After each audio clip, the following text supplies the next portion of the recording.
ইনশাআল্লাহ যখন যেখানে যেই রকম প্রয়োজন হবে রক্ত ঢালতে হইলে রক্ত ঢালবো, জান দিতে হইলে জান দিব, শাহাদত বরণ করতে হইলে শাহাদত বরণ করবো। এই কথা কি রাজি আছেন আপনারা? শুনেন, পরিষ্কার কথা উপদেষ্টা মন্ডলীদেরকে বলে রাখি, কান খুলে শুনুন। আমাদের দেশকে পঙ্গ করার জন্য বিগত 16 বছর ধরে যারা ষড়যন্ত্র করছে এবং যাদের সাথে মিলা করছে তারা এখনো এক জায়গায় আছে। এক জায়গায় আছে না? মোদির কাছে আছে না? আপনারা তো বুঝেন না। তারা গিয়ে এক জায়গায় হয়েছে। তারা যে কোনো ধরনের ষড়যন্ত্র করো, তারা এই বাংলাদেশকে ধ্বংস করার জন্য যত ধরনের ব্যবসা বাণিজ্য আছে এই সব ব্যবসা বাণিজ্যের মধ্যে ষড়যন্ত্র করে না ভারতের সুযোগ সুবিধা যা দেওয়া যায়, যা তারা নিতে পারে সব তৈরি করে দিছে। আর আমাদের দেশকে যত ধরনের বিপদগ্রস্ত করা যায় ওই ষড়যন্ত্র তারা করছে। এবং বিশেষভাবে আমাদের যুব সমাজের তাহজিব তামাদ্দুন ঈমান নষ্ট করার জন্য সবচেয়ে বড় ষড়যন্ত্র করছে। কি করতে পারেন? কি এই যে টেলিভিশন চ্যানেল, ভারতের বিভিন্ন টেলিভিশন চ্যানেল বাংলাদেশে চলে এবং এই চ্যানেলগুলোর মধ্যে ভারতীয় বিভিন্ন নাটক, সিনেমা, তাদের কৃষ্টি কালচার দেখায় এবং এই কৃষ্টি কালচার এবং এই তাদের নাটক, তাদের সিনেমার এই সব কিছু আমাদের যুব সমাজকে শিখাইয়া আমাদের যুব সমাজকে ধ্বংস করে দিতেছে। ভারতে আমাদের বাংলাদেশে কোনো টেলিভিশন চলে না, আমাদের দেশে ভারতের চ্যানেল চলে। আমি আজকের এই মাহফিল থেকে জানি না মাহফিল আমার সাথে একটা ভিডিও কিনা, আমি আমার বক্তব্য থেকে পরিষ্কার এই উপদেষ্টা মন্ডলীর কাছে দাবি জানাইতেছি, অতি দ্রুত আমাদের দেশের আমাদের যুব সমাজের ঈমান হেফাজতের জন্য এই ভারতীয় সমস্ত চ্যানেলকে বন্ধ করতে হবে। যদি না করেন তাহলে আমরা এদেশের তৌহিদি জনতা নিয়ে ওই টেলিভিশন চ্যানেল বন্ধ করার জন্য যা যা করা লাগে সব কিছু আমরা করবো।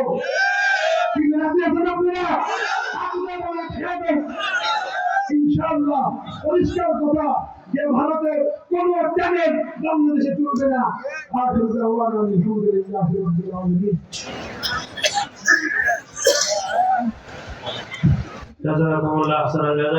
আমরা কথা শুনতেছিলাম, শুনতে শুনতে আমাদের সামনে চলে আসলো ইশারের নামাজ। গোটা পৃথিবীতে যেখানেই সহি মায়নায় দ্বীনের কোনো কাজ হইতেছে সেইখানেই দারুল উলুম দেওবন্দের অংশগ্রহণ হয় সরাসরি আছে, আর না হয় দারুল উলুম দেওবন্দের কোনো ওয়াস্তায় দারুল উলুম দেওবন্দের অবস্থান ওই দ্বীনি কাজের সাথে আছে। কোন দুনিয়ার কোন কিনারায় কোন জায়গায় এমন দিনী কাজ নাই যেই কাজের সাথে দারুল উলুম দেওবন্দের সম্পর্ক নাই। তার কারণ আমাদের আকাবেরদের কুরবানি এবং আকাবেরদের এই যে দারুল উলুম দেওবন্দের যে 3টা বৈশিষ্ট্য, তার মধ্যে প্রথম বৈশিষ্ট্য আমাদের আকাবের দেওবন্দ ওনারা ইলমের প্রতি এমন আকৃষ্ট ছিলেন, এদের এরকম পিপাসা ছিল ওনাদের যে এই পিপাসা নিবারণের জন্য যে কোনো ধরনের কুরবানি ওনারা করতে পারেন। বুঝেন নাই কথা কঠিন হয়ে গেছে যে আকাবের দেওবন্দ অর্থাৎ দেওবন্দ যে আজকে পৃথিবীর যে কোনো জায়গায় একেবারে ইয়াকিনের সাথে বলা যাবে যেখানে সঠিক মায়নায় দ্বীনি কোনো কাজ হইতেছে, দ্বীনের কোনো খেদমত হইতেছে, সেইখানে কোনো না কোনো ভাবে দারুল উলুম দেওবন্দের অংশগ্রহণ আছে। তার মূল কারণ হইল যে আমাদের আকাবের দেওবন্দ ওনারা যেই বৈশিষ্ট্য অর্জন করছিলেন, এই বৈশিষ্ট্যেই দারুল উলুম দেওবন্দকে ওই মাকামে পৌঁছাইছে যে এখন দারুল উলুম দেওবন্দকে মাইনাস কইরা দ্বীনি কোনো কাজ হচ্ছে না। প্রথম যে বৈশিষ্ট্য ছিল সেটা আমাদের আকামের দেওবন্দের মধ্যে ইলমের সালাফ, ইলম অর্জনের পিপাসা এইরকম ছিল যে বলে ওনারা যে কোনো কুরবানি, যে কোনো ত্যাগ, যে কোনো ধরনের বিপদ আপদ ওনারা হাসি মুখে বরণ করে নিতে পারতেন ওই ইলম অর্জন। বিভিন্ন ইলম অর্জন হওয়ার পরে ওই অর্জিত ইলমে ওনারা কখনোই তৃপ্তি লাভ করেন। যার ইলম যত বেশি হয়েছে ইলমের পিপাসা তার তত বেশি বাড়ছে। মানে আপনারা বুঝতেছেন, আমার কথা বুঝতেছেন? যেমন যে যত ইলম পাইছে সরকার শক্ত হয়ে গেছে, আমাদের টাকা পাইলে টাকা ধন কামাই হয়, যার টাকা দেখা গেছে স্বর্ণের পাহাড় যদি একটা পায় তাহলে এটা কোনো একটা লোক পাওয়া যাইব না যে সেই লোক বলবে যে আমার যা কামাই হয়ে গেছে এরপরে আর কামাই দরকার নাই, আমি আমার আল্লাহর কাছে চেয়ে তুলে থাকি। এরকম একজন লোক আছে দেখাইতে পারবেন দুনিয়াতে? আমাদের আকাবের দেওবন্দরা এইরকম ছিল ইলমের জন্য, আমরা আছি দুনিয়ার জন্য। فمن زحزح عن النار وأدخل الجنة فقد فاز وما الحياة الدنيا إلا متاع الغرور। আমরা হইলাম এই দুনিয়ার সদাই। কোরআন বলছে দুনিয়া কিসের সদাই? ধোঁকার সদাই। ধোঁকার সদাই বুঝলেন? হযরত শাইখুল হাদিস রাহমাতুল্লাহ আলাইহি এই ধোঁকার সদাই বুঝাইতে গিয়া একটা মিসাল দিতেন। আপনাদের এখানে আছে কিনা জানি না, থাকার কথা। হাওয়াই মিঠাই কয়, চিনেন হাওয়াই মিঠাই? কোন কোন জায়গায় কয় রেশমি মিঠাই। হাওয়াই মিঠাইটাই সুন্দর, যে বলে এরকম একটা মেশিনের মধ্যে উপরে একটা ফোমের মতো আছে, ওর মধ্যে একটু চিনি দেয়, দিয়ে নিচে হ্যান্ডেল আছে, হ্যান্ডেল ঘুরায়, ভিতরে একটা কুপি জ্বালায় দেয়। এখন আমি কুপি দেয় না, আমার মনে হয় পাখি জ্বালায় দিয়ে ঘুরাই দেয়। মাকড়সার জাল যেমন পরে চতুর্দিকে এরকম মাকড়সার জাল ছিটায় পড়ে। এই জালটা কতদূর পড়লে পরে লাগে এরকম এত বড় বানায় দুই হাতে ধরে না, এইরকম দুই হাতে আটে না। এখন এই এত বড় মিঠাই যদি 5 টাকায় বেচে, মানে তারা বুঝবো না, তারা কি করবো? বুঝলে বাবা রে বাবা, এত বড় জিনিস দুই হাতে ধরন যায় না, আটে না, 5 টাকায় বেচতে হবে। সবাই দূরে গিয়ে কিনবো, কি বলুন? কিনে লোক, কারণ এরকম অবুঝ লোক কম, এরকম অবুঝ লোকের সংখ্যা একেবারেই কম। কিন্তু ওই গুলা গাড়া গেদা যারা আছে 100 টাকার নোট দিয়ে পেঁচাইয়া বাসি বানাইয়া বাজায়, এই ধরনের 2-3 ধরনের খুশি হয়ে কিনবো, কষ্ট কিনবো। এরকম এক পোলা ওই 5 টাকা দিয়ে হাওয়াই মিঠাই কিনা খুশিতে লাভ হইতেছে, চিৎকার করছে মা মা কিনে আনছি। কারণ দোকানে গিয়া একটা 1 কেজি পান আনতে গেলে ছোট্ট 2 আঙুল দিয়ে ধরে আনতে যায়, সেটা আনতে 5 টাকা দিয়ে। এখন ভালো মানের 5 টাকায় পাওয়া যায় না। আমি দুই হাতে আটে না, হ্যাঁ তো খুশিতে নাচতেছে যে মা মা পাইছি পাইছি।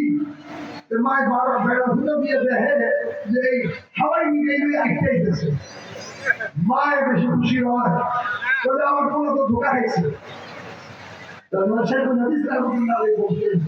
দুনিয়া এইরকম ধোকা, যারা বুঝছে তারা এই দুনিয়া দেখলে হাত দিয়ে ধরা আমরা এই দুনিয়া নিয়ে টানাটানি করি, তখন তারা এরকম হাসে।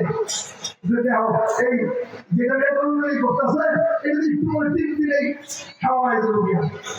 অর্থাৎ আজরাইল চাপ দেওয়ার পরে এরপরে আমি মাহবুবের কোনো হাইসিয়ে থাকবে নাম বদলাই দেবো, নাম বদলাই বলো, আমার আর কাউকে মাহবুব করবো না, তো মাহবুবের লাশ,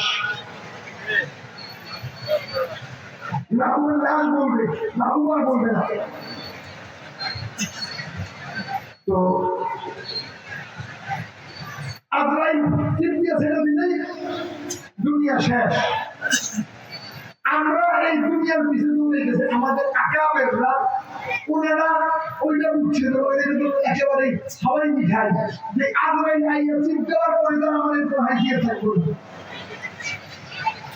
কত পাওয়ার কত ক্ষমতা ছিল নাম শুনলে এক একজনের খুললে খুললে বলে গেছে এরকম ছিল কান্না ভারতে যে পড়ায় গেছে গা এর নাম শুনলে বহু মানুষের আছে কেমন নষ্ট হয়ে গেছে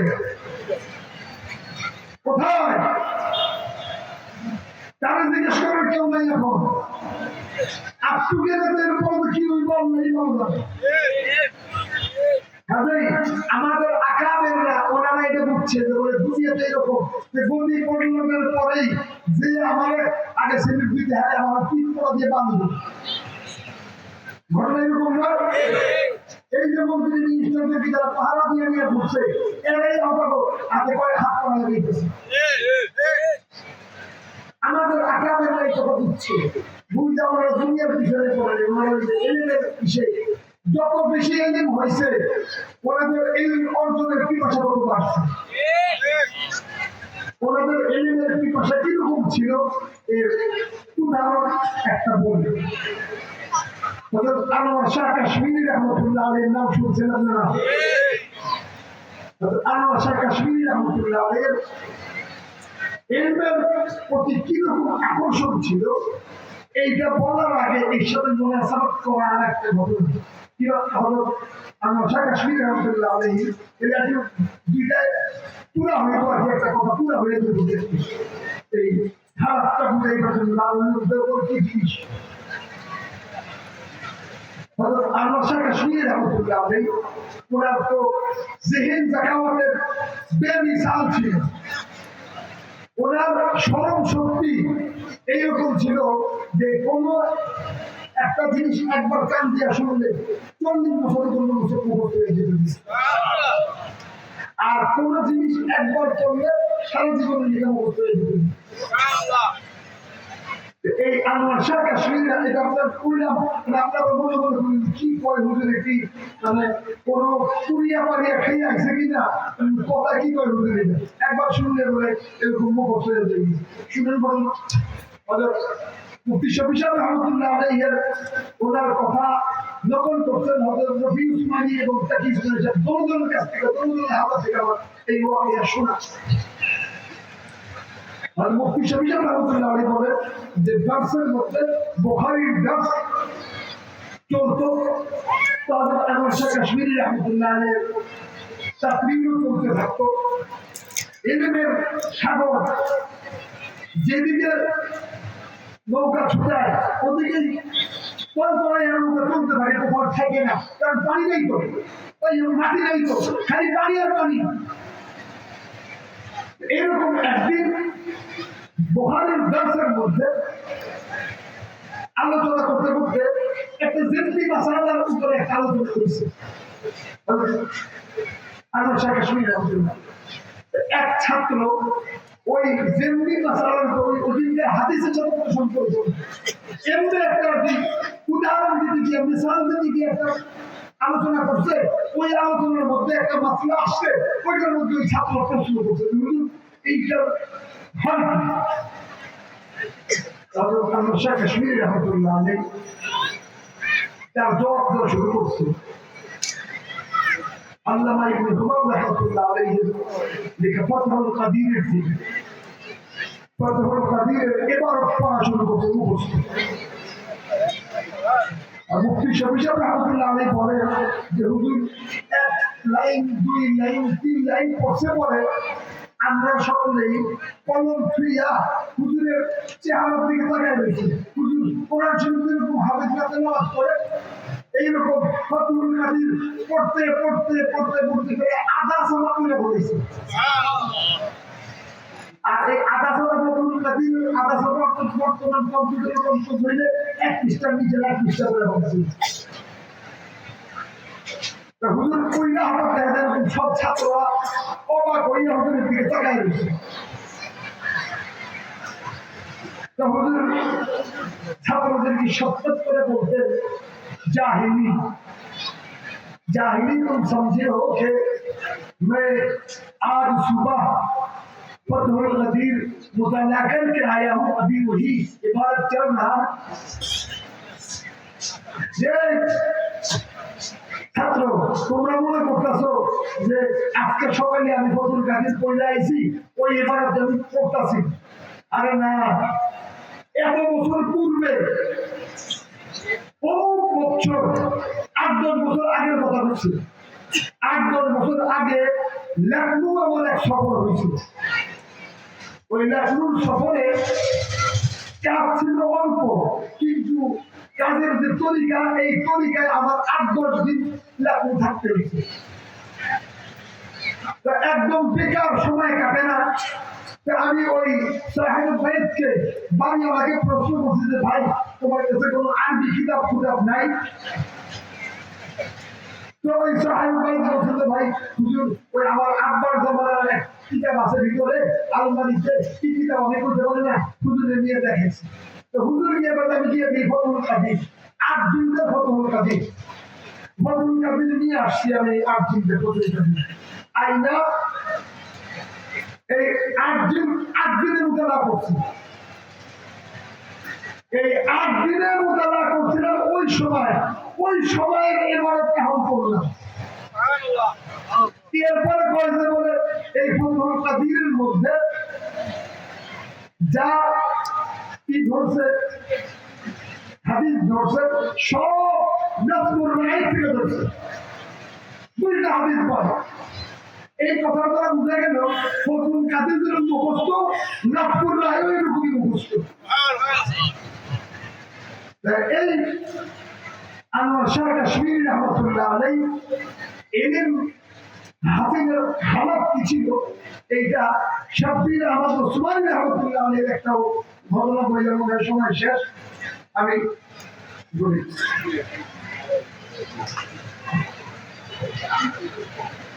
শাব্বির আহমদ ওসমানী রহমতুল্লাহ আলাইহি বলেন যে হুজুরের শেষ সময় আনোয়ার শাহ কাশ্মীরি রহমতুল্লাহ আলাইহি একদম শেষ দিকে আইসা আমরা খুব পেরেশান। পরে খবর আসে যে হুজুর একেবারেই নিস্তেজ হয়ে গেছে, মনে হয় হুজুর দুনিয়া থেকে চলে গেছে। খবর আসলে আমরা দৌড়ে যাই। এইরকমই একদিন রাত্রে 3টার সময় এইরকম সংবাদ আসছে যে হযরত আনোয়ার শাহ কাশ্মীরি রহমতুল্লাহ আলাইহি দুনিয়া থেকে চলে গেছে। শাব্বির রহমতুল্লাহ আলাইহি বলে যে এই সংবাদ আসার সাথে সাথে আমি পাগলের মতো দৌড় দিছি। ওনার বাড়ির থেকে আমার বাড়ি একটু দূরে ছিল, ফাসলা ছিল, আমি দৌড় দিছি। কাছাকাছি গিয়া আপনার ওই দেশে এখন কাছারি ঘর, এই কাছারি ঘর তো বাড়ির ভিতরে থাকে না, বাহিরে থাকে। কাছারি ঘরের বাতি আমি দূর থেকে দেখি, কাছারি ঘরের বাতি জ্বলতেছে। তো বাতি জ্বলা দেখা আমার মাথায় আরো বড় চক্কর দিচ্ছে, মনে হয় ঠিকই ঘটনা ঘটে গেছে। তার মানে বাইরের বাতি এখন রাত্রে 3টার সময় চলে খেতে। তো ঘরের দরজার কাছে গিয়া, কাছারি ঘরের দরজার কাছে গিয়া নিয়ম অনুসারে সালাম দিয়েছি, আসসালামু আলাইকুম। তো ওর সাথে সাথে ভিডিও থেকে আনোয়ার শাহ কাশ্মীরি রহমতুল্লাহ আলাইহি উত্তর দিছে, বলে হচ্ছে আন্দার আজাব। শাব্বির আহমদ ওসমানী রহমতুল্লাহ আলাইহি বলে ভিতরে ঢুইকা আমি হালাত দেখি যে একটা জায়নামাজ বিছানো, হুজুর 2 জানু হইয়া জায়নামাজের উপরে বসা, প্রথমে স্বামী হাতে নিয়ে বসে মোতালা করতেছে। আমি ঢুকা হলে এই অবস্থায় দেখা, অর্থাৎ হুজুরের জান যায় খারাপ তো এরকম, অসুস্থতার অবস্থা এরকম, এই শুনতে আইসি আইয়া কিতাব এরকম। আর হযরত আনোয়ার শাহ কাশ্মীরি রহমতুল্লাহ আলাইহির অভ্যাস ছিল উনি কখনো হেলান দিয়ে কিতাব মোতালা করতেন না। কিতাব খুললে কিতাবের দিকে ঝুঁইটা, সামনে ঝুঁইটা বা আদাব কিতাব মোতালা করতেন। তো হুজুর ঠিক ওই ভঙ্গিমায় কিতাব মোতালা করতেন। শাব্বির আহমদ ওসমানী রহমতুল্লাহ আলাইহি বলে যে আমি হুজুরকে বললাম যে হযরত इस वक्त ऐसा कौन सा मसला आ गया था जिसका हल अब तो नहीं था, अब उसको अब ढूंढ रहे। इस वक्त मैं गुलाम कहाँ मर गया था, मुझे कह देता मैंने आपको वो मसला निकाल कर हल कर देता। যে হুজুর এইরকম কোন মাসলা আপনি ঢেকে গেলেন, এটা আপনি চিন্তার সময় অসুস্থ শরীর নিয়ে এই মাসলা ভাই করবেন দিকে আপনি বৈশাখ কিতাব নিয়ে রয়েছেন। আমি বললাম কোথায় বলে গেছিলাম, আমার এটা কেমন হইতে আপনার এই কষ্ট করতে হইতো না, আমি আপনার এই মাসলা দেখে আপনাকে জানাই দিতাম, ফল হয়ে যেত গিয়া।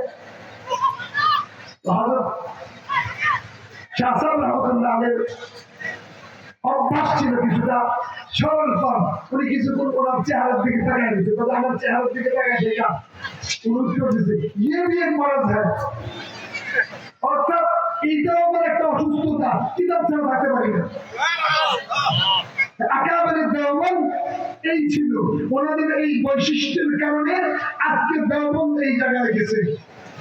আর দেওবন্দের মাসলাকে, দেওবন্দের সাথে দেওবন্দের মূল যে উদ্দেশ্য, দেওবন্দের যে কাজ, যখন যেখানে যেই ধরনের বাতিল মাথার তলে উঠবে সেই বাতিলকে রূপার জন্য দেওবন্দের যে যেখানে যে সন্তান আছে তাকে ওই দেওবন্দের পথ অনুসরণ করে মোকাবেলা তাকে করতে হবে, যাইটার জান যা, যাইটার জান থা। এখন এখন আমাদের দেশের যে পরিস্থিতি, এই পরিস্থিতিতে কোন কাজা আছে? আমাদের কথা বলতে কাজা আছে? 5 তারিখে যা ঘটছে, ওই ঘটার পরে তারা যে সমস্ত ষড়যন্ত্র করতেছে, এই ষড়যন্ত্রের মোকাবেলার জন্য আমরা কিন্তু